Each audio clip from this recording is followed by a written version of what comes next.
امام غزالی کہتے ہیں کہ جن امور عادیہ میں یعنی کہ جن عادات والی امور میں آپ صلی اللہ علیہ وسلم نے بار بار دوام فرمایا، ان کو بھی اپنانا جو ہے وہ ایک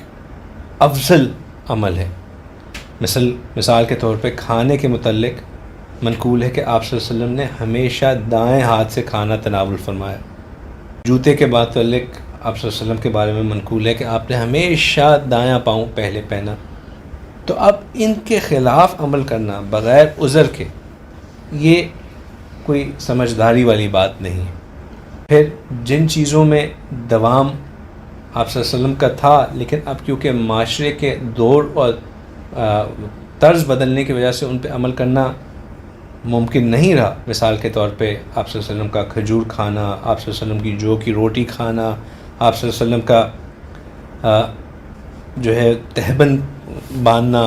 اب یہ اگر عمل کرنا، اب ان پہ کیونکہ ہمارے معاشرے کے روایات چینج ہو گئی ہیں اور حالات چینج ہو گئے ہیں، اگر ان پہ عمل کرنا ممکن نہیں بھی ہے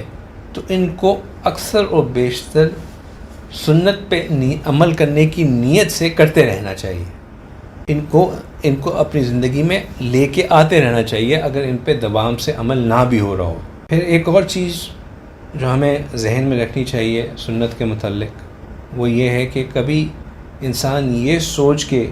کہ یہ تو ضعیف حدیث ہے، سنت کو ترک نہیں کر دینا چاہیے، کیونکہ ضعیف